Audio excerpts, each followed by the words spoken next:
Sejam muito bem-vindos para mais um Findcast, os erros para o sucesso. Hoje, com uma surpresa agradável, ao lado do meu sócio Luiz Fernando Dall'Acqua, mais conhecido como Luba. Obrigado, Luba, por estar aqui com a gente hoje. Obrigado, você é uma grande satisfação, pessoal. Eu já vou falar do nosso convidado, mas antes, como sempre, faço questão de fazer um agradecimento especial aos nossos patrocinadores. Então, antes de mais nada, Femme Capital, investir é cuidar. Saiba mais em www.femcapital.com. A Maria de Uco, vinhos que transformam momentos, está sempre nos agraciando aqui em todos os episódios do Findcast. E a mais nova patrocinadora 1021 blindagens de alta performance. Eu sou cliente, posso atestar que o atendimento é excepcional.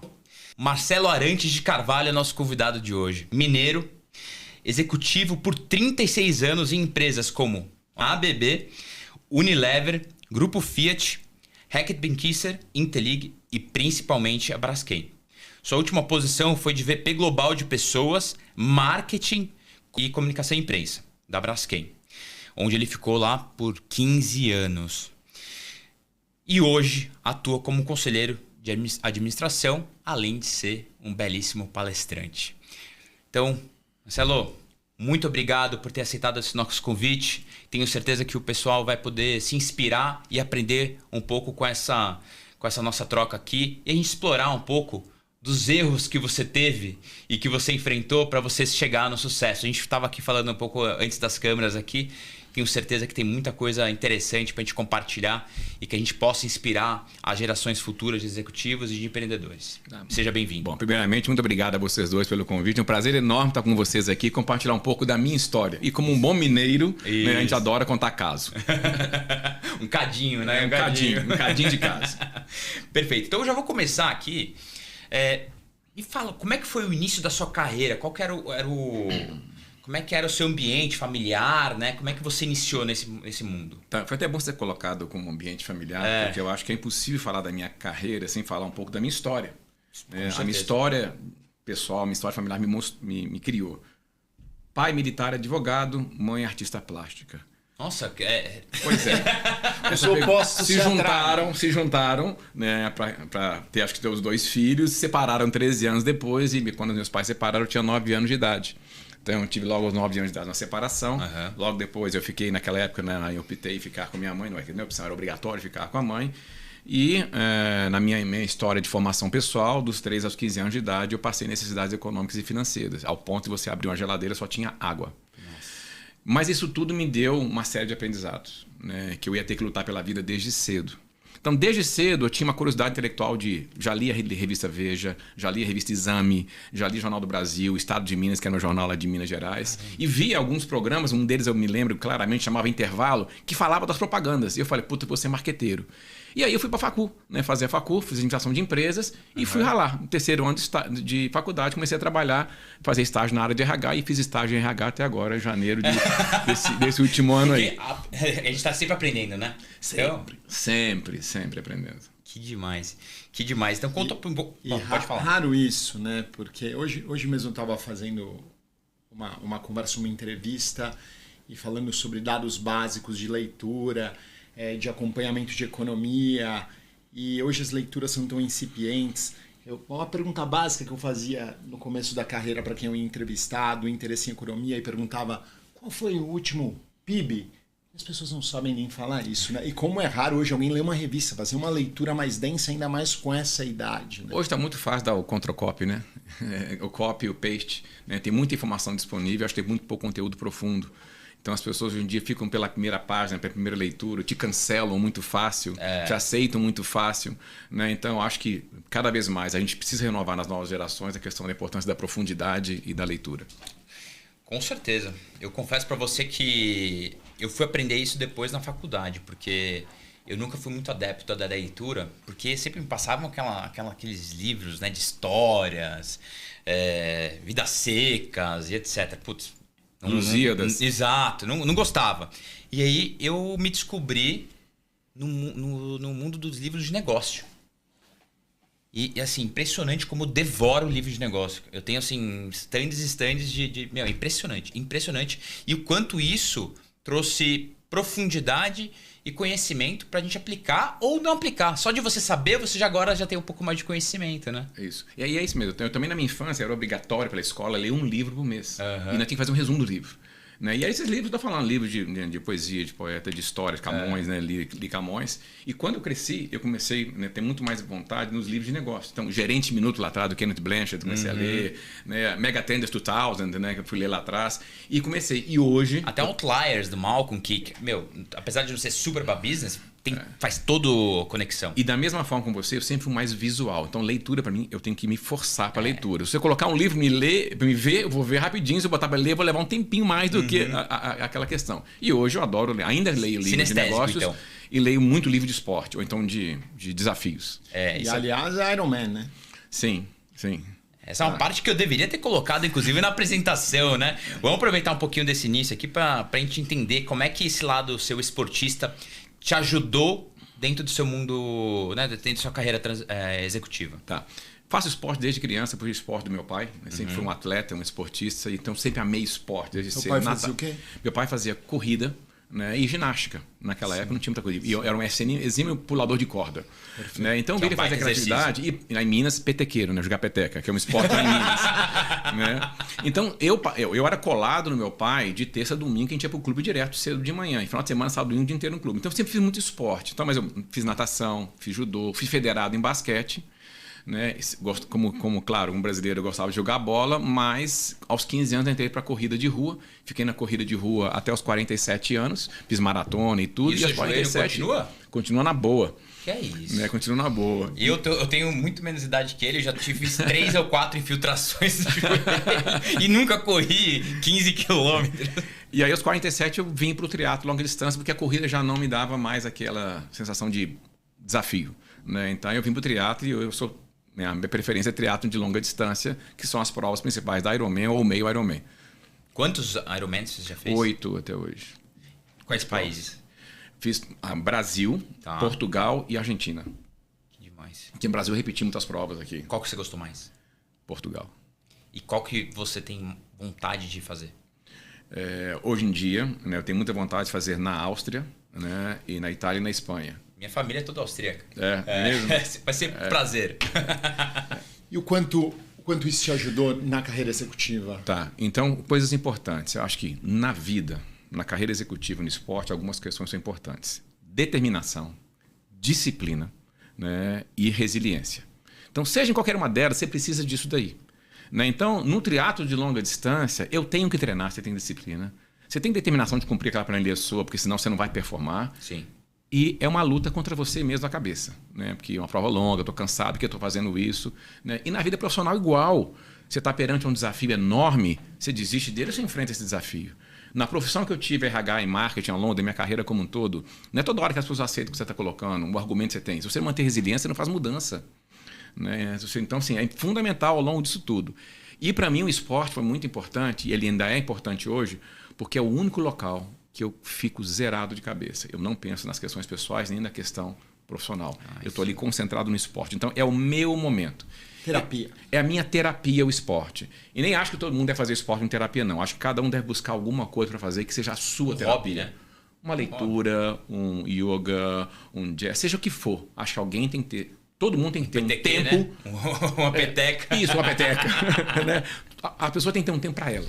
Para que ela extravase um pouco do dia dinâmico do dia a dia. E o meu hábito foi no esporte. Eu concordo e eu tive que aprender isso a duras penas. Confesso para você que eu estava te falando, eu crio cavalos, né, no meu outro lado aqui. E eu sempre fui um apaixonado por cavalo. Philipp, inclusive, em alemão, significa amigo do cavalo. Para você ter uma ideia, foi sem querer que isso aconteceu. Sério? Ah, tá vendo. E... Nossa, até esqueci o que eu ia falar agora. Da resiliência, do aprendizado que tem, da determinação, disciplina. Nossa, esqueci. Pessoal, é isso que dá a minha idade, 35 anos, tá aí.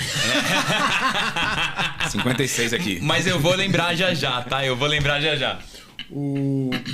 Uma questão, é óbvio que a gente até mencionou isso no nosso teaser, né?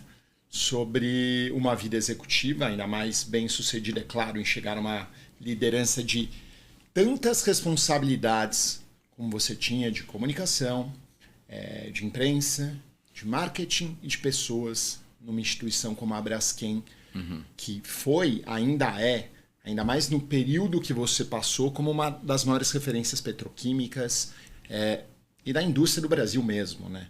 Você pegou aquele crescimento todo, que era a menina dos olhos, né? Ainda em relação aos profissionais que estão lá, porque eu acompanho, mas pegou também o período mais difícil, talvez, da nossa história do Brasil. Sim. E que foi uma das indústrias mais machucadas, como o Grupo Odebrecht, claro, no caso que todo mundo sabe aqui de Mensalão.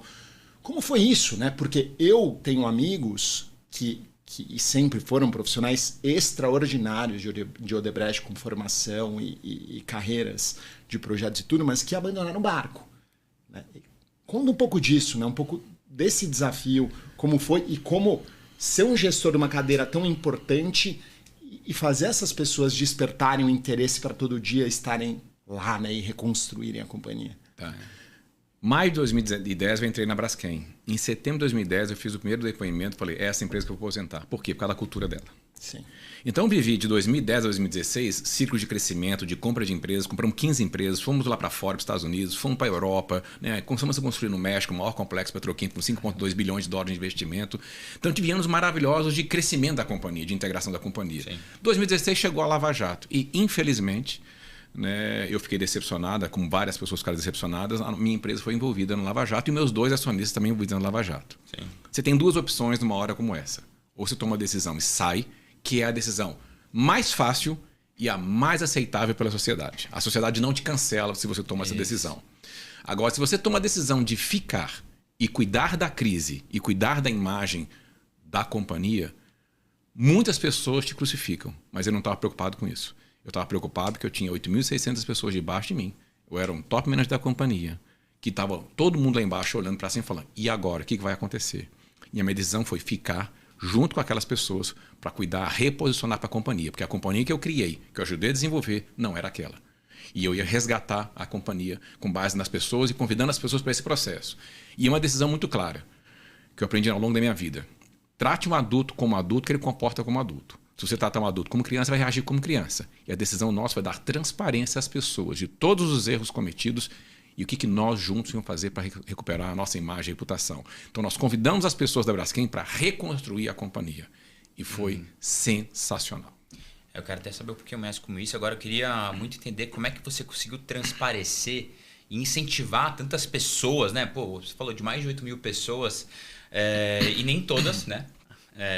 Reportam de você diretamente. Como é que você conseguiu que a sua mensagem, esse posicionamento se refletisse na corporação como um todo? Tá, primeiro assim, eu era uma das vozes, né? Nós éramos 11 vice-presidentes, eu liderei muito essa questão do que fazer, né? Não do ponto de vista de negociação com a justiça, mas do que fazer internamente em ambiente e do que fazer a mercado. Tá. E a nossa decisão foi pedir desculpas internamente para todo mundo pelos erros cometidos. Por mais que nós não tenhamos cometido o erro, uma pessoa cometeu esse erro, mas pedir desculpas às pessoas com muita humildade, contar o que a gente estava fazendo e convidá-los a ter confiança que a gente ia recuperar a companhia. E aí começamos a colocar uma série de iniciativas internas, uma delas de repensar na marca da companhia, repensar no modelo do propósito de valor dos empregados, que era o EVP, né, Employee Value Proposition, e chamamos todos 8.600 pessoas para reconstruir a proposta de valor da relação com a gente. Né? E aí nós convidamos e fomos em todas as regiões, em todos os locais.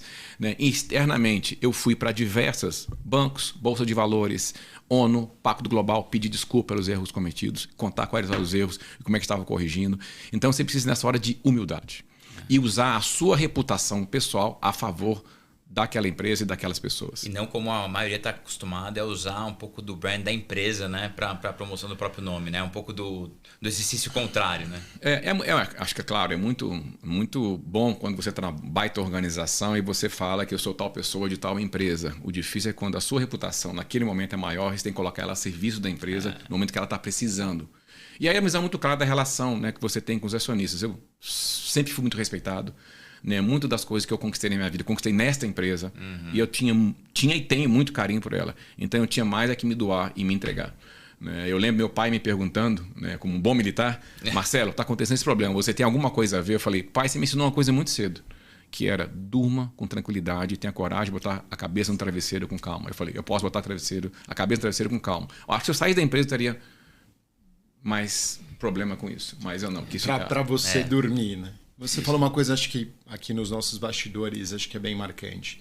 É muito fácil a gente, quando tem uma baita brand name, né, na lua de mel, tá junto, e quando a nossa esposa tá doente, ou abandoná-la, né? Isso talvez seja coisa que é um pouquinho mais desleal, né? É uma metáfora, né? Você está numa empresa, ela passa um problema, você está numa relação conjugal, a pessoa está enfrentando um problema. Você abandona a pessoa, então você não gosta dela. O problema, na verdade, é dos dois. É dos dois. Acho que essa é a forma de... E nessa hora, a pessoa que está com aquele problema, ela precisa muito mais do teu apoio. Né? Ela precisa muito mais da atenção, do teu carinho. Acho que todo mundo deve ter um familiar, nem ter uma doença ou não, que sabe o quanto é importante uma ligação, um contato. Às vezes são gestos simples que fazem muita diferença. E acho que eu acredito que seja igual a relação, né? Quando você enfrenta problemas, você solidifica ainda mais essa conexão e a torna mais resistente para novos problemas, né? Então, queria perguntar para você se essa verdade também se coloca no que você passou lá na Braskem. Então, depois de passado um tempo dessa reorganização, eu imagino que o time estava mais unido que nunca, né? Sim. Eu acho que, primeiro, que todo mundo tinha orgulho da empresa que ajudou a construir. A sexta maior empresa do mundo no setor. A maior potência das Américas. Né, que tem uma mancha no seu currículo, né, e todo mundo fica incomodado porque você leva para o seu lado pessoal. E restabelecer esse nível de orgulho é uma coisa fundamental. E nós fizemos isso ao longo de muito tempo. Né? Tanto que a gente media em pesquisas de termômetro do bem-estar, o grau de satisfação de pertencer à companhia sempre superou 80%, né, as notas do grau de satisfação de perder. Por mais que tenha passado todos os casos difíceis, um deles foi a Lava Jato. Tem o caso, né, de Alagoas, né, tem o caso da empresa que está à venda desde 2018. Né? Então, assim, tem todo um cenário de instabilidade, mas você dá estabilidade emocional interna e de crença, de confiança, você cria relação de confiança com as pessoas, elas olham para você e acreditam no que você está dizendo. Sim, é verdade. É verdade. Marcelo, você era responsável globalmente, né, para uma posição global. Quantos países que você tinha responsabilidade, só para ter uma ideia? Bom, Europa, Holanda e Alemanha. Ásia você tem Singapura, aí Singapura e Tailândia, hoje em dia com uma pequena operação na Tailândia, um pequeno escritório no Japão. Aí nos Estados Unidos, nós somos a maior produtora nos Estados Unidos, nós temos 7 fábricas nos Estados Unidos, no México, né, que tem presença lá, e no Brasil como planta industrial. Aí na América Latina tem vários locais, aqui temos escritórios em Argentina, Chile, Colômbia, vários locais tem escritórios global ativos. Mesmo. É bem global. E aí uma pergunta... São mais de 33 nacionalidades lá dentro. E Emirados? Não. Não? Não, lá no Oriente Médio é outro nível de competição. E eu vou te falar que a gente tá tendo uma demanda muito grande vindo de lá, impressionante. Parece que os negócios do mundo estão indo para lá muito por conta dos benefícios fiscais, é um pouco dessa modernidade, impressionante. E você já enfrentava um pouco antes uma gestão à distância, né? E hoje a gente enfrenta de novo aquela pergunta do híbrido e o presencial, essa formação de cultura, esse modelo de gestão. Qual é a tua visão nesse sentido? O que você considera esse modelo ideal? Se é que tem um modelo ideal, óbvio que depende de cada cultura, enfim, de cada atuação, mas conta um pouco, por favor. Não há cultura certa e não há modelo certo. O modelo certo é aquele que serve para determinada cultura, né? Determinado conjunto de relações. Eu, particularmente, acredito muito mais no modelo híbrido que o somente presencial. Eu tenho um ponto de vista muito claro. Não adianta eu obrigar as pessoas a vir na empresa 5 dias por semana se eu não convivo com elas, se eu não converso com elas. É melhor ela vir 3, 4, 2 e eu conviver do que eu meramente querer ver se alguém está ali controlando o meu trabalho. Então, eu tenho uma opinião pessoal que eu acho que, do ponto de vista de flexibilidade, qualidade de vida, que é um ponto hoje importante nas relações individuais. Sim. Pega um trânsito de São Paulo, uma pessoa que se obriga a vir lá de São Bernardo a trabalhar aqui. São 2 horas para vir, 2 horas para voltar. Né? Essas 2 horas ela pode fazer uma atividade física de manhã, ela pode levar um filho na escola, ela pode ir num médico, né? Ela pode começar a trabalhar mais cedo. Então, assim, eu acredito muito no modelo híbrido. Pode estudar, né? Agora, com a responsabilidade dos dois lados. Do líder, de quando estiver presente com as equipes, se dedicar a elas, e das pessoas de virem. Porque a cultura da empresa só se mantém na interação social. Eu sou completamente contrário a 100% em casa. Porque basta ver quantos amigos de faculdade vocês mantêm, quantos familiares que se você mal vê, né, em décadas, se você mantém relação. Então, na empresa acontece o mesmo. A minha maior preocupação com o modelo era a questão do presencial. E outra coisa que eu bato muito na minha profissão de RH, num dos braços de RH, para de seguir modismo e segue tendência. Logo quando começou a pandemia, uma enormidade de consultorias começaram a falar: vai acabar o escritório, venda seu escritório. Isso era modismo, gente querendo vender produto aquela hora ali. A tendência minha era muito clara. Eu tinha na Braskem um horário flexível desde 2018. Porque nós fizemos a proposta de valor dos integrantes. Você lembra que eu falei que eu fiz em 2017 a proposta de valor? Então, nós já tínhamos um horário flexível desde 2018. Que era o quê? Flexibilidade. E por trás da flexibilidade tem uma palavra-chave na relação da cultura que é confiança. Isso aí. Confiança. Né? Então, não é porque a pessoa está no escritório que ela está produzindo mais ou está em casa está produzindo menos. Não, você tem que confiar naquela pessoa, ela tem uma entrega a fazer. Então, quando você trata o adulto como adulto, ele reage como adulto. E o problema é se você não tiver confiança de que ele está em casa e ele está trabalhando, você precisa repensar aquela relação. Isso. Né? O problema não está aí. Exato. Assim, o problema não está aí. Aí ele piora aí, mas ele não está aí. Todo mundo sabe, me conhece, eu sou fã do presencial, eu trabalho 100% presencial por muitos motivos. Mas principalmente porque eu tive tempo, né? Fiz vários coaches, várias mentorias e eu pude me conhecer. E eu sei que hoje do escritório é onde melhor performo, onde eu consigo ter uma concentração muito mais acurada e trazer mais resultado para que daí, quando eu vá para casa, eu esteja com a minha esposa, esteja de corpo e alma. Mas foi uma construção. E apesar de ser esse amante do full presencial, eu também aprendi que o híbrido é a melhor opção, porque você consegue acoplar pessoas que querem talvez estar 100% no escritório. O Luba é um que está sempre comigo lá.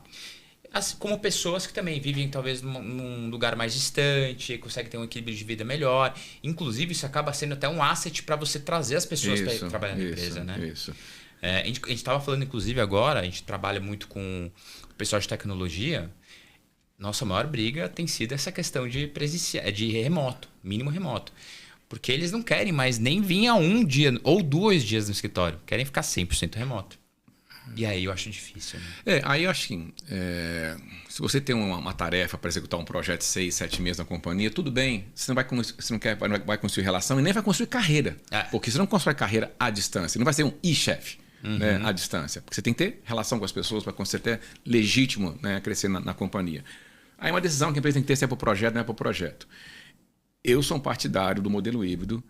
Na Braskem, quando eu estava lá, nosso pedido era que no mínimo 8 vezes no mês você estivesse na companhia, nos horários que você quisesse, ou seja, 2 vezes por semana. Eu estava 4 dias por semana. Nossa, super flexível. Por quê? Porque eu sempre gostei de ter contato com gente. Então, eu não consigo viver sem interagir. Eu não consigo fazer um almoço sozinho, me sinto mal. Eu tenho que ter relação, eu tenho que estar conversando com gente. É a hora que eu sinto, né? E a hora que eu passo do jeito que eu sou, que eu conheço as pessoas, como é que elas são. Então, para mim, fisicamente, eu sempre pratiquei 4 vezes por semana. E eu acho que os relacionamentos, eles são parte muito importante do crescimento profissional, né? Não pode se negar isso. O networking, as relações que você constrói, a confiança que você deposita um no outro, isso aí é aquela parte que não está no script, mas que faz toda a diferença. Felipe, quem te sustenta no tempo é a sua equipe, não é seu chefe. Né? Então, se você não constrói legitimidade com a base da sua estrutura, contra quem trabalha direto com você, e se você se apega ao cara de cima para sempre permanecer, quando essa pessoa muda, você cai. Né? Então, é muito importante você construir uma relação verdadeira de proximidade com o seu time, mais do que qualquer outra coisa. Perfeito. Agora, vamos voltar um pouquinho mais para o erros, né, do nosso tema aqui. Você passou por diversas empresas importantes, de muito renome. Em qual delas, qual que foi a movimentação que você ficou com mais pé atrás de fazer? De uma para outra. Tá, de uma empresa para outra? Tá, foi quando... 1988, anúncio na parede, estágio na área de RH. Eu nem sabia que era RH, nem sabia que área que era essa.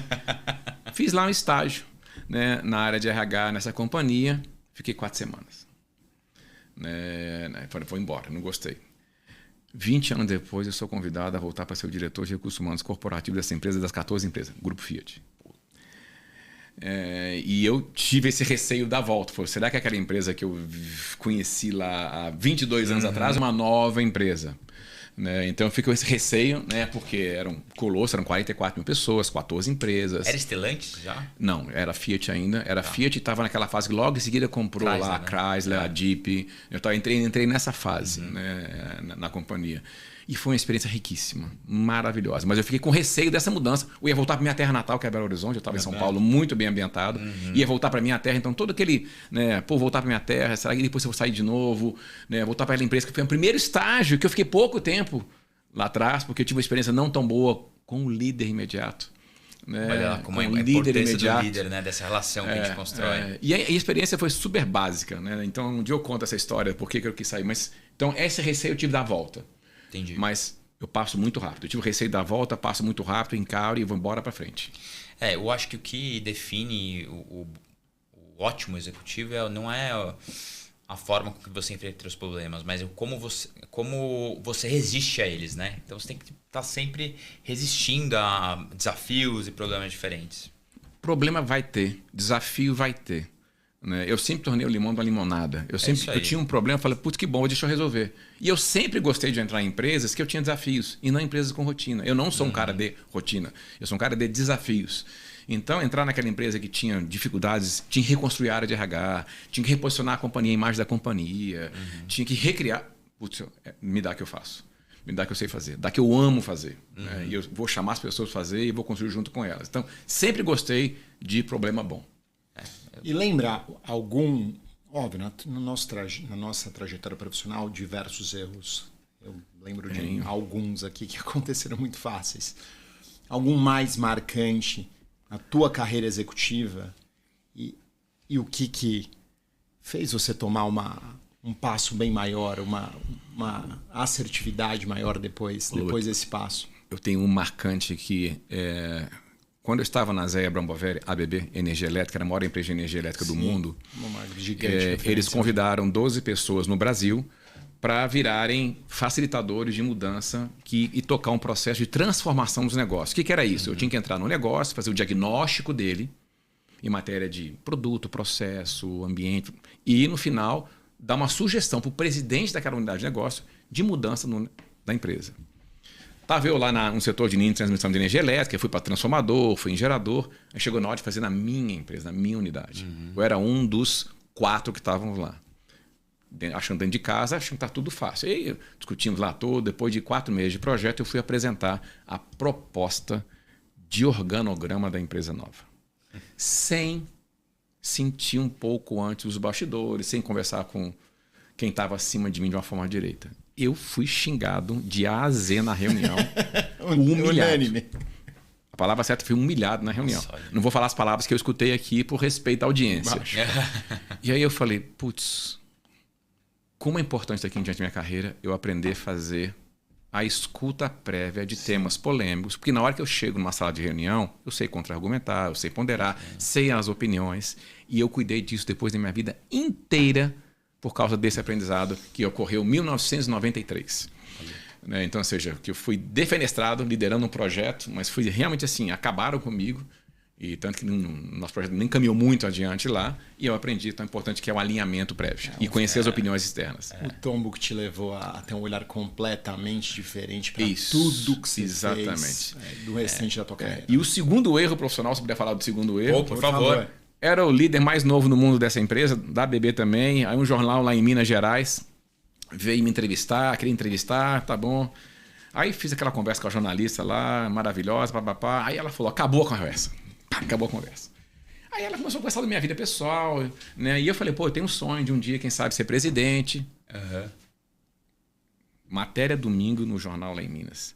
Sonho de ser presidente do Brasil. Não tinha nada a ver com a minha fala. Eu nem era presidente do Brasil, da empresa. Veio uma ordem me mandar embora. Você tá brincando que soltou dessa forma? Meu Deus. No dia seguinte falou, o que você falou? Eu não falei nada disso. Falou, mas é isso que ficou na matéria. O que eu aprendi? O cuidado com o off. E depois eu vim liderar a imprensa, né? Depois passei 15 anos liderando a área de imprensa. Né? E achei maravilhoso. Adoro o trabalho de jornalista, adoro uma série de jornalistas, mas fui aprendendo o cuidado que tem que se ter com a relação que você constrói com o que você fala no off. Né? Que era um off pessoal, né? Era uma pergunta pessoal. E quase fui mandado embora. O meu chefe falou, eu tenho uma ordem de São Paulo de te mandar embora. Meu Deus. Pela besteira que você falou no jornal, mas não falei isso. Estão preservando a relação de confiança que tem com você, mas nunca mais faça isso. Eu estou falando suave, meu chefe era italiano. Ele reagiu de forma italiana. E imagino que ele gesticulou. Teve telefone quebrado na sala. Katsu para baixo. Telefone quebrado. Daquele jeito simples, né? Então, assim, mas isso tudo te forma. Isso tudo te forma como profissional. Você pode ficar na dor ou ficar no aprendizado. Eu ficava no aprendizado. Putz, que besteira, bora pra frente. É isso aí. Acho que esse tema tem... Você me lembrou aqui de um pouco essa certa posso dizer, esses latinos quentes, né? Então eu já lembro de muitos casos de telefone tacado na parede de alguns gestores, coisas que hoje, enfim, São não ia durar impensáveis. nem 2 dias. Mas a gente vive uma sociedade, claro, muito sensível. Não à toa tá vindo aí a atualização da legislação da NR1 pelo adoecimento mental, que é uma crescente sem precedentes, né? E aí a gente acho que tem uma conjuntura que criou isso, né? É claro, a pandemia, as pessoas irem para as casas, ficarem já com certos receios, medos, traumas, etc. Ao mesmo tempo, as empresas com as crises promoveram lideranças que talvez não tinham tanta competência para gestão como para formação de times, né? Os números são, acho que até um pouco assustadores em relação a isso. Eu acho que eu vi uma pesquisa que 70% dos RHs avaliam que os gestores não estão prontos para desenvolverem times, né? Enfim, você estava numa posição crítica para isso, acompanhou esse adoecimento. O que você acha que é esse caminho, né? O que as empresas precisam? Na minha visão, é muito fortalecer cultura, fortalecer esse desenvolvimento, né? Também dessas lideranças. Mas é mais que isso, né? Não é um tema... Queria escutar a tua visão. Tá, eu vou escutar a visão, se alguma hora eu posso falar de um conceito chamado bolas da vida, mas o que eu quero dizer para vocês. O ser humano chega numa empresa, ele está carregando a trajetória dele, a história dele. Então, ele vem também com uma série de cargas da vida pessoal, né, que ele vem para a empresa. Se na minha empresa ele não é bem recebido, ele não é tratado, ele não é cuidado, isso amplia a situação que você vive. Catalisa e potencializa no seu ambiente empresarial. Então, no caso nosso da Braskem, quando começou a pandemia, nós criamos lá a pesquisa Termômetro do Bem-Estar. A nossa pergunta para quem estava na fábrica ou quem estava no escritório, porque a fábrica ficou trabalhando normal, era: como é que você está sentindo? Ele tinha que falar uma palavra. Preocupação, família, atenção. E tinha mais algumas poucas perguntas para saber como é que ele estava sentindo. Porque a gente queria fazer ações rápidas para ajustar. Até para a pessoa que estava em casa, se o ambiente estava adequado. Então, assim, a gente mostrou um cuidado com as pessoas. Não é ser paternalista, é ser cuidadoso. Né? Porque pessoas estavam morando sozinhas. Empático, né? Acho que é a palavra. Empático. Pessoas estavam morando sozinhas, precisavam de atenção.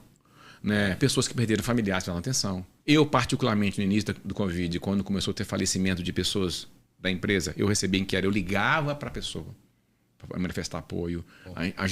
Nós fizemos, todos os vice-presidentes e o presidente, um cartazinho escrito força, mandar uma foto para eles. Então, sabe, quando você mostrar que você importa com as pessoas. Né? Isso eu acho extremamente importante. E, adicionalmente, nós fizemos uma parceria com o Hospital Albert Einstein para capacitar os nossos líderes em saúde mental. E vou te dizer uma coisa, nós não somos competentes para cuidar disso. Eu acho que a capacitação é feita, como é que você direciona um caso como esse. Isso, como é que você identifica, né? Nós, líderes, não temos a formação e a expertise, mas a gente pode ter a intuição. Sim, porque você convive com aquela pessoa. E se você percebe que a pessoa não está bem, você pode recomendar. E aí nós fizemos até parcerias, né, com alguns locais para cuidar das pessoas nesse sentido aí. E aí vinham casos desde de problemas em casa, no relacionamento conjugal, até questões de pessoas endividadas ou pessoas que tiveram perdas. Então você começa a cuidar das pessoas. Né? Então eu acho que esse é um ponto importante. Quando você preocupa com a saúde das pessoas, né, você ajuda elas. Mas eu quero dizer assim, as empresas não são só ocupadas por isso. As pessoas vêm com cargas da vida individual e pessoal. Sim. E que se na empresa não são bem ajudadas, acolhidas, acaba extravasando lá. Eu sou um grande exemplo disso. Eu sofri muito com mental health lá no início da minha carreira, onde eu estava voando, estava no meu melhor momento. Eu comecei a ter meu primeiro crise de burnout com 23 a 24 anos. Tive crises de pânico. Assim, a primeira reação é, esse ambiente está me matando e etc. E depois de muito, né, eu acabei de falar que eu fiz bastante coach, bastante mentoria, eu entendi que era muito mais sobre mim. Isso. Porque eu estava tão acostumado a ser a pessoa, a estar nos holofotes, no momento que você entra para ser o mais um, cara, isso me matou por dentro. E durante muito tempo eu me culpei, tinha vergonha de falar que tive isso, me culpei por ter tido isso, eu achava que tinha jogado minha carreira toda no lixo, porque eu pedi demissão, aí eu saí, etc. Mas foi a partir desse problema que eu enfrentei que eu fui empreender. Errei 2 vezes, até que a gente conseguiu empreender aqui a Find, onde eu tenho um sucesso e um reconhecimento, e onde eu pude me desafiar novamente. E mesmo depois de bastante conhecimento, o ano passado, e eu gosto de falar isso, pessoal, tem muita gente que não fala, mas eu faço questão porque somos todos seres humanos. O ano passado eu cheguei a ter depressão, você acredita? Então eu vejo o quão necessário, eu sinto o quão importante é a gente falar sobre o tema. Isso. As pessoas não terem medo de falarem sobre isso, de assumirem que tem alguma coisa. E é parte fundamental das empresas, dos gestores, estarem atentos e prontos para ser empáticos no momento que aparece alguma coisa. E também acho que é parte das pessoas não julgarem toda a culpa nas empresas. Né? Parte tem que analisar assim, o que o seu comportamento, a sua rotina, o seu jeito de ser também ajuda a dar, né, mais gás nesse aspecto daí. Né? E não misturar. Eu quase separei 2 vezes a minha esposa, Adriana. Somos casados há 27 anos. Nem comentei isso, né? Eu tenho 27 anos de casado, tenho 3 filhos. Né? E é muito fácil separar também, né? Não está dando certo, separa. O difícil é manter a relação. Né? Graças a Deus foi logo no início do meu casamento, né? Com 1 ano de casado, depois com 3 anos de casado, que a gente quase separou e estamos juntos até hoje. Né? Nunca mais tivemos crise, mas crise faz crescer. Relação difícil faz crescer. Então, então assim, um dos aspectos do aprendizado está na dor. Né? Tá na dor. Então, assim, isso te torna com a casca mais grossa. Eu fico com receio quando eu vejo um jovem que, mediante um desafio, um termo de uma relação, começa a ter uma crise na relação, eu abandono. Começou a ter crise com um amigo, eu cancelo. O duro é ficar e permanecer. Porque se você faz isso na vida pessoal, você vai fazer na vida profissional também. Com certeza. Se você não teve capacidade de superar momentos difíceis. No primeiro momento difícil, você pula fora. Não, ainda mais com essa nova geração, onde é tudo on demand. Eu tava brincando esses dias. Antes a gente ia pra balada, né? Pra pegar, ir lá tentar pegar alguma mulher, uma menina, no caso. A gente ficava, né, receoso pra, será que eu vou tomar um fora ou não vou, etc. Ensaiava o que ia falar. Ensaiava, você tinha que tomar uma coragem, etc. Até que depois acontecia de uma forma muito, muito tranquila. Hoje, a pessoa, ela vai lá no Tinder e marca de se encontrar já meio pronto. Isso é só um exemplo. Não, nós estamos velhos, porque os nossos pais, nossos avós encontravam no portão e nem pegavam na mão. Esse é o novo tempo. Assim, esses são os novos tempos. Quantos novos tempos eu não vou nem questionar. Né? Porque assim, isso é uma nova modernidade. A gente, né, eu sou uma geração bem mais velha que vocês, pode até achar estranho, mas para eles é normal. Para essa geração é normal. Se você vai falar hoje, por exemplo, de questão LGBTQIA+, da minha geração para cima, ainda é um bicho. Você vai falar com os meus filhos, eu tenho um filho trans. Né? Então você vai falar com a geração mais nova, tem gasga. Você vai falar com a geração mais nova, não precisa falar papai. Isso aí já está normal. Né? Isso aqui é normal. Então não tem esse problema a geração mais nova. Então é a geração nossa, né, que para cima que tem alguns problemas com alguns temas, e a geração deles está de uma outra vibe. O que eu acho mais desafiante é essa questão hoje de não querer enfrentar problemas, não querer, porque está tudo muito fácil. Eu chego no hotel, não tem Wi-Fi, estou bravo. Né? Não tem Wi-Fi, não está funcionando, está horrível. Cara, existe vida fora do Wi-Fi. Né? As pessoas saem para conversar, hoje não conversam. Né? A rede social traz de longe as pessoas para perto e quem está perto fica longe, porque você não conversa. Certeza. Então, assim, vamos quebrar um pouco esse vício. Né? O que eu gosto muito é quebrar um pouco esse vício. Né? Até domingo agora eu postei uma foto no meu Instagram pessoal, eu botei lá, era 8h da noite, estava eu, meus 3 filhos, o namorado da minha filha, a gente conversando. Era quase 10 horas da noite. Eu assim, a gente está conversando, tinha ninguém no celular. Porque a gente conversa. Esse diálogo que está faltando dentro de casa, esse diálogo que está faltando dentro da empresa. Não mande um e-mail para o seu integrante falar com ele. Converse com ele. E assim, não só amigos, mas família. Eu acho que o ciclo familiar é tão importante da gente cultivar, né? Não só a família, mas acho que qualquer fé que você tenha, acho que são importantes para te acompanhar nesse processo. Eu não quero entrar muito no detalhe, mas eu queria te dar os parabéns pelo seu filho. Obrigado. Cara, eu imagino o quão desafiador, mesmo nos tempos de hoje, ainda deve ser. E parabéns eu tenho certeza que você incentiva demais e espero que a gente possa contribuir. Inclusive, a gente tem algumas iniciativas dentro da empresa e a gente acredita muito no poder, né, da diversidade, de como a gente pode incluir tudo isso aí. Então, e Felipe, assim, e é interessante porque eu sempre fui um patrocinador de diversidade, fui do grupo LGBT, que é a mais da minha empresa, como vice-presidente para dar força, fui do grupo de raça e etnia para dar força, mas quando ela entra na sua casa é que você vê se você banca ou não banca.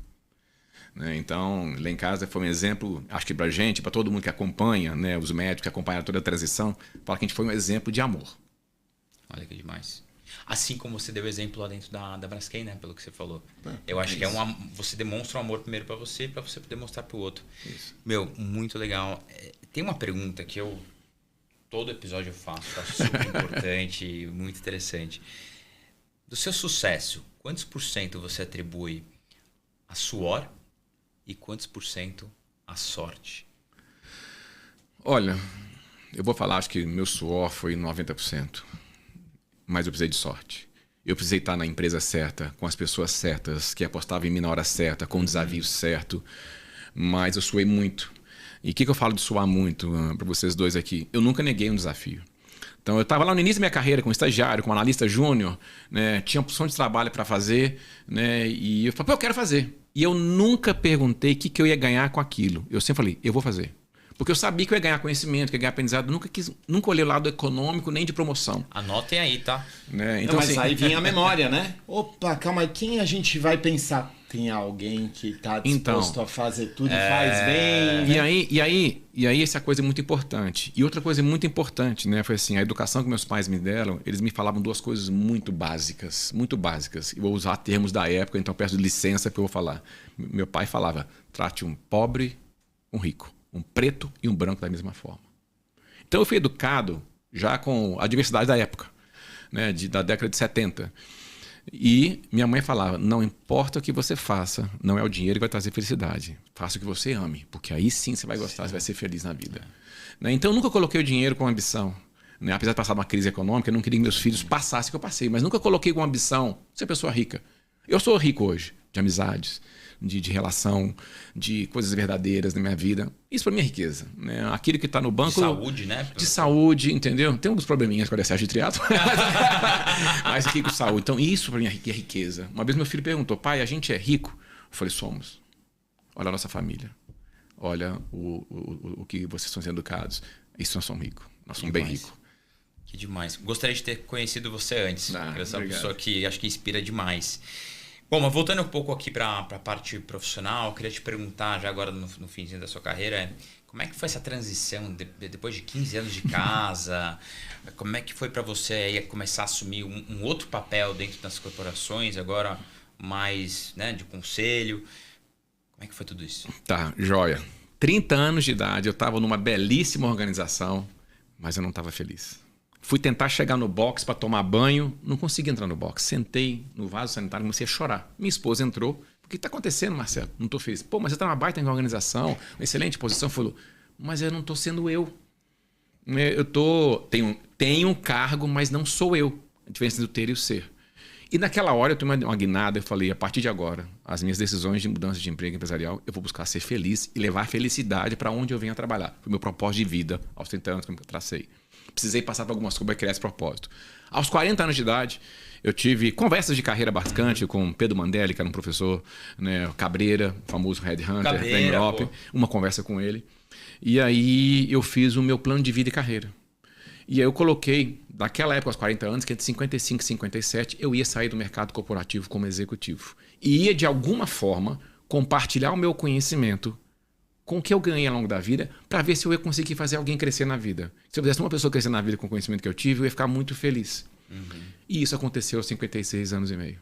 Né? Então, há 2 anos atrás, um passo atrás, eu vim me planejando financeiramente para essa questão, que acho que é uma coisa que todo mundo preocupa, né? Plano de aposentadoria, guardar dinheiro. Mas me preparei há 2 anos para o outro lado, que é o emocional, que é o desapego.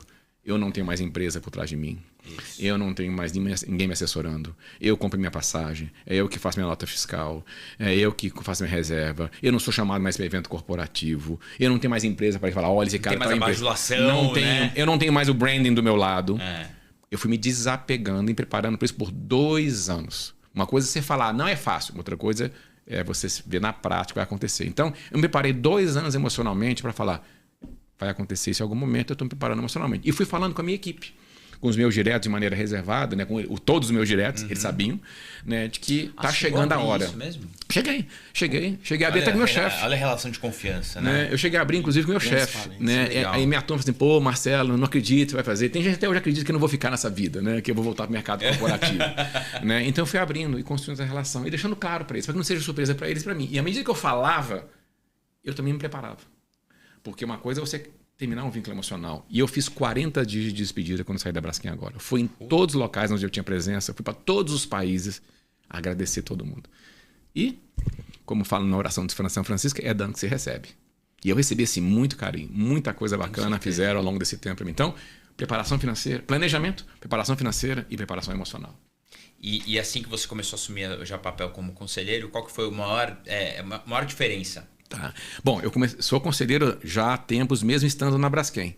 Né? Lá atrás eu fui conselheiro da Unidas, fui líder do Comitê de Pessoas da Cruzeiro do Sul. Logo na Unidas, que foi o primeiro trabalho de conselho ali no Comitê de Pessoas, a diferença é enorme entre ser executivo e ser conselheiro. Porque você vem numa vibe de executivo de executar. Né? Você fala e vão fazer as coisas acontecer. Como conselheiro é um pouco diferente. Você aconselha, você orienta. A decisão de fazer está no manager da companhia. Sim. O time e a velocidade não é você que dá. É o dali que dá. Então você vai aprendendo que o seu papel de conselheiro também tem um certo limite. Né? Então aí eu fui me capacitando e hoje eu me sinto extremamente confortável, né, com essa posição. Porque a minha decisão foi dar na minha mudança de carreira, não trabalhar mais 100% do tempo que eu trabalhava antes, porque eu quero dedicar um pouco mais tempo aos meus filhos, à minha família. Faço coisas hoje que eu não fazia antes. Né? E os 60% a 70% do tempo útil, eu quero fazer 100% das coisas que eu gosto, que é desenvolver pessoas e desenvolver organizações.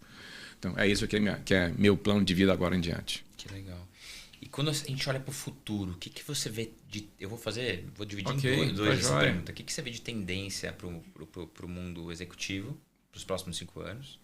E depois eu vou te deixar você responder essa, depois eu vou para outra. Tá. Recentemente agora na SWSX, né, South by West, houveram algumas tendências faladas lá. Claro, todo mundo está falando de inteligência artificial. Mas pela primeira vez a Southwest tocou muito fortemente a inteligência humana. Nada acontece se não acontecer a evolução humana. Né? Então, assim, foram 2 temas muito tocados. Porque a gente olha muito da parte de tecnologia que você conhece bem, mas tem o lado humano da tecnologia, tem o lado humano das organizações. Para mim, existe uma série de conjuntos de tendências. Eu li muito material de tendência recentemente, até para uma palestra que eu fui fazer. Existem muitas questões que vão acontecer no mundo. Nós vamos crescer de população. A população vai envelhecer, a população mais empregável do mundo estará nos países mais pobres, né, no mundo. Verdade. Então tem uma mudança de demografia, não só de demografia, mas onde estará a mão de obra, né, a qualificação. Há uma questão de redefinição de skills, sim. Segundo estudo feito, né, pelo Fórum Mundial, 170 milhões de empregos novos surgirão e 92 milhões acabarão. E aí está mudando de shifting de skills que vai acontecer e como é que a gente vai fazer com a galera para mudar os skills. Politicamente, eu acho que todo mundo viu com a questão da pandemia, a dependência que se tinha de produção na China e com a guerra agora da Rússia, a dependência que a Europa tinha, por exemplo, de gás, que gerava energia. Os países geoeconomicamente vão mudar de posição. Então, um rebalanceamento das potências e das dependências. Lá atrás, nós fomos criados com a globalização. Sim, exato. Melhor produzir no lugar mais barato. Gerou dependência e gerou risco. Então, há uma mudança geoeconômica de disputa de forças. E isso vai trazer novos investimentos, vão acontecer em alguns países. Né? Vai trazer uma nova mudança geoeconômica. Vai ficar em mais inflação também, porque as coisas vão ficar mais caras no início. Isso, exatamente. Então, assim, há uma mudança que vai acontecer geoeconomicamente, macroeconomia global, que vai impactar demais as relações. E não se esqueça que nós temos no mundo aí muita gente que ainda está na linha da pobreza. Né? Então, assim, não adianta os ricos ficarem mais ricos se a gente não ajudar uma galera que está aí a se desenvolver. Né? Então, é fundamental essa mudança socioeconômica acontecer no tempo. A climática eu nem vou dizer, porque acho que todo mundo acha importante, né, do que tem que acontecer. Isso tem impactos, né, da economia verde, que é positivo. Então, assim, a questão de descarbonização, novas posições de economia verde. No Brasil, o potencial da energia eólica, da energia renovável. Então, no Brasil, eu acho que assim, um potencial enorme de oportunidades como país, que nós temos para acontecer. Preocupação minha é só a questão de educação. E outro ponto, violência. Educação e climática, né, as pautas óbvias, mas claras. Bom, eu quero fazer a minha segunda parte. Eu quero aproveitar um pouquinho desse conhecimento pra gente. O que você vê? Você teve contatos com diversos headhunters durante sua vida profissional. Agora, eu queria mudar um pouquinho a pergunta. O que você vê de tendência dos próximos 5 anos para o mercado de Executive Search? Olha, acho que você sabe que uma pequena parte das vagas vão para Executive Search. Sim. Né? Então, a grande vaga, então, a empresa toca as vagas, ou tem as vagas nas relações quando ela acontece. Acho que existe um mar de oportunidade na construção de relações verdadeiras entre o Executive Search, as empresas e os, vamos dizer assim, os executivos. Ou seja, não é... Ao você conhecer bem a vida de um executivo, ao você conhecer bem ele, você pode aconselhar o melhor match entre a empresa certa e a pessoa certa. Sim. Então, quanto mais os headhunters se aproximarem e conhecerem as pessoas como pessoas e não como atores. Eu estou atuando hoje, eu sou um ator aqui numa empresa. Você não conhece aquela pessoa. Você está ali numa entrevista, né, tentando, né, no seu melhor técnico de entrevista, tentar entender um pouco como é que ele entrega resultados, como é que ele é. Mas você não conhece. Eu acho uma amplitude enorme de criar relações verdadeiras para o mercado de hunter com os executivos no mercado brasileiro. Né? Criar relações que você realmente conheça a pessoa e você esteja preocupado em colocá-la no melhor lugar, no lugar certo, de aconselhar, de conversar. Né? Então, acho que tem uma baita oportunidade. E, claro, tem, assim, acho que uma pequena parcela vai ser varejão. Então, quanto mais ágil você for... Estados Unidos é assim. Quanto mais ágil você for na colocação, acho que o grande time, como eu, executivo de recursos humanos, é o time to recruit, né? O tempo que eu abro a vaga e fecho a vaga era uma coisa importante. Mas eu tenho que escolher. Time to fill. Mas tem outra questão importante, que é o time to fill, desde que seja a pessoa certa na cultura, que adapte a minha cultura e que fique por mais tempo. Não adianta eu recrutar rápido, essa pessoa sai rápido também. Sabe que a gente fez um exercício mental, né, de como que a gente poderia... A gente fez vários NPS, etc. A gente ficou pensando, como é que a gente pode medir o sucesso de uma empresa de hunting? A gente foi ver o que aconteceu com as pessoas que a gente colocou nas empresas e tudo mais. 69% de todos os nossos plays, foram mais de 1.000, tá, durante esses 9 anos. 69% foram promovidos em até 3 anos. Isso pra gente é um ótimo indício, né? A pessoa ficou e teve um resultado onde ela foi inclusive reconhecida. E assim, eu vou falar da minha experiência, né? Eu tenho relação próxima com algumas pessoas que eu sempre notei que olharam para mim como um ser humano. Então, assim, eu tenho uns headhunters que eu fazia confissões, que eu pegava feedback, pegava coaching, orientação de carreira, que eu notava que eles estavam preocupados comigo, me colocar na boa posição. Eu conheço, tem um deles então, que assim, Marcelo, você está nesse momento, olha, essa empresa é fundamental para você, eu te conheço, cara, é a tua garra. Você notava que não estava falando pela questão do cliente, estava falando pelo que ele me conhecia, que ele conhece minha história de vida, ele conhece, né, o que é. Aí você cria empatia. Aí você assim, está preocupado comigo, não só com o outro lado. Você contou um caso que é emblemático aqui, que é o que você sentou ali depois do banho e falou, meu Deus, eu não estou feliz, né? E eu acho que a diferença do que eu faço, eu acho que a gente tenta fazer, né, Phil? Eu, numa entrevista, todo mundo costuma, depois da entrevista, falar, nossa, Luiz, como foi diferente a entrevista com você? É isso. Falar do lado pessoal. Não, eu não quero escutar tuas fortalezas. Eu já vi um pouco do teu currículo, você descreveu bem, e a gente vai entender isso também, tuas fortalezas, teus principais projetos. Mas eu quero ouvir o que te faz feliz, cara, o que te motiva hoje. Eu lembro nos primórdios do recrutamento que ainda mais americano gosta de buscar para a empresa. Eu lembro posições de finanças com CRC, né, que tem a CRC ativo, que já implantou SAP, porque estava num boom de implantação de SAP, etc. e tal. Aí falando com muitas pessoas que implantaram SAP, ela falava, Luiz, implantar SAP é traumático. Geralmente uma pessoa faz uma vez e nunca mais ela quer fazer. E aí colocam ela para fazer sempre aquilo e ela fica carimbada por aquilo. Possivelmente ela não aguenta mais fazer aquilo. Aí ele falou, por que você não oferece para alguém que quer ter isso na história dele?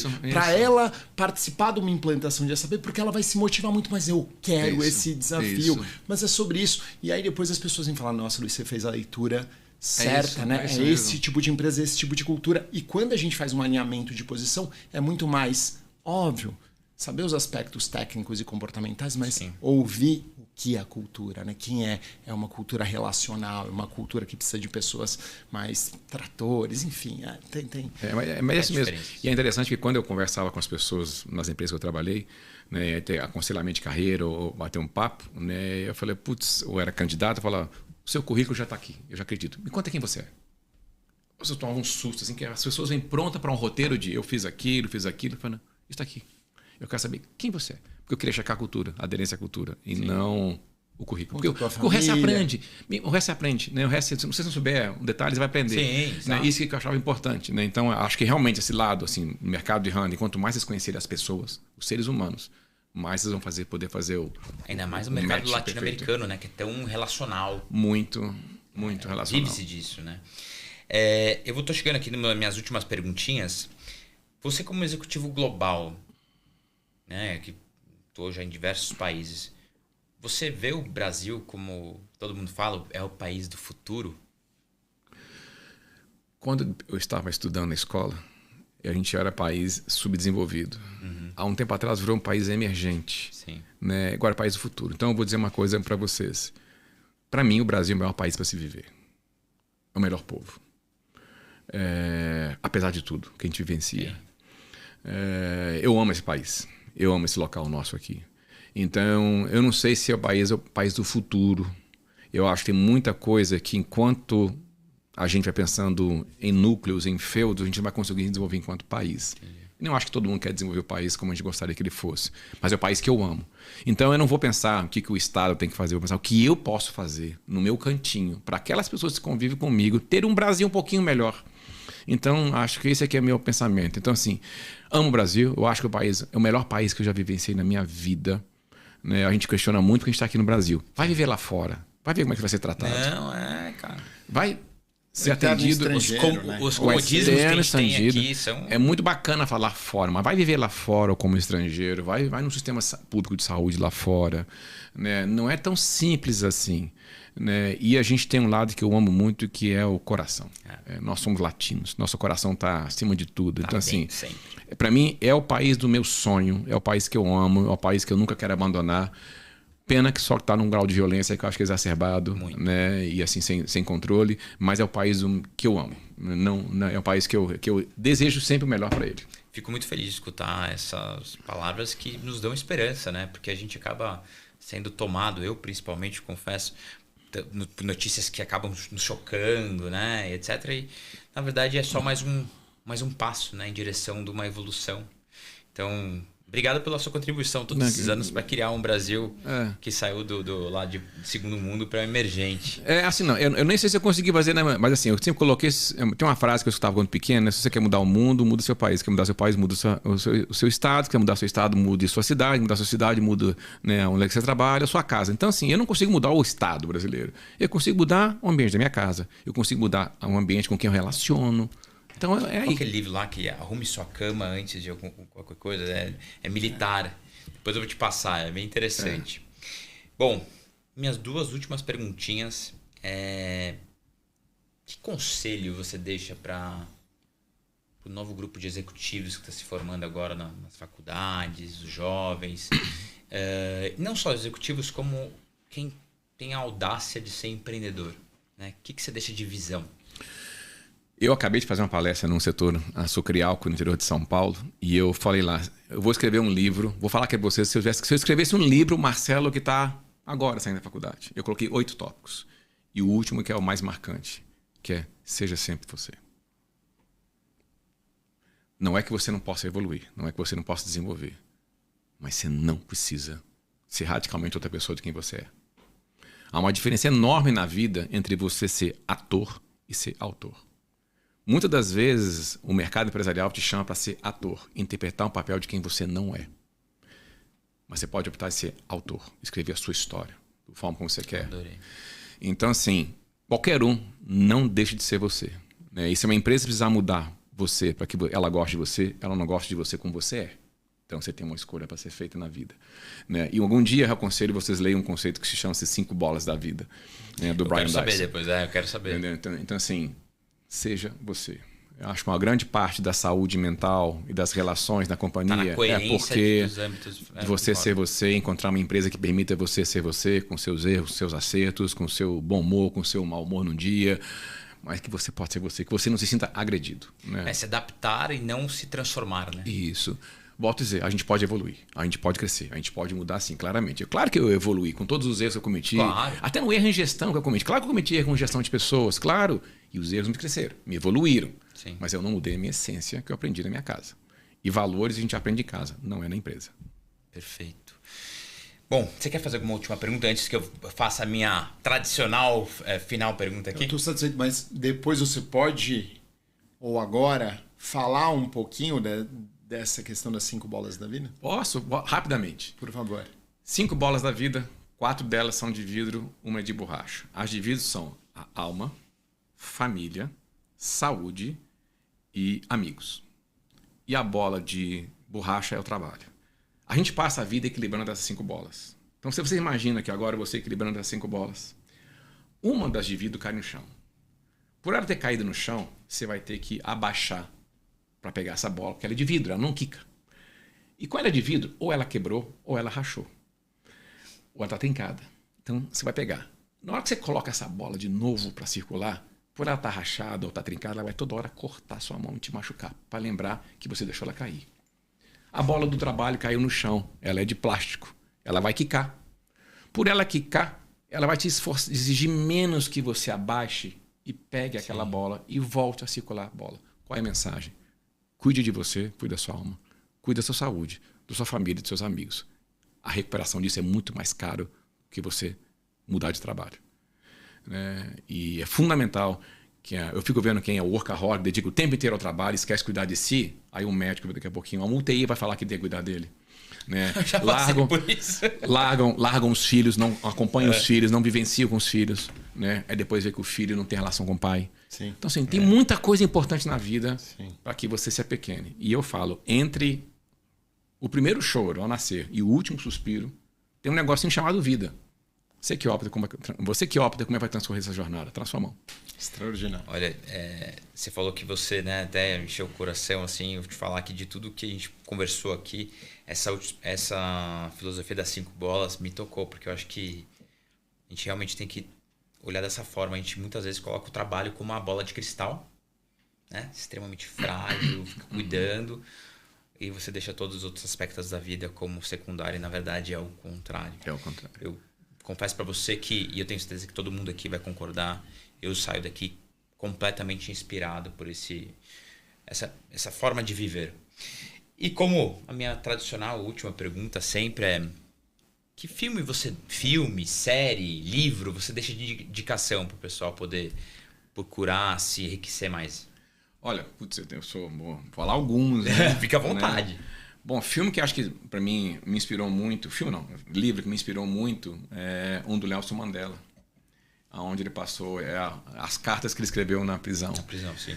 Que fala dos 35 anos que ele passou na cadeia e o tempo inteiro ele tinha a chance de sair da cadeia. E ele não saiu, porque para ele sair da cadeia ele tinha que parar de brigar pelo apartheid. E ele não abriu mão disso.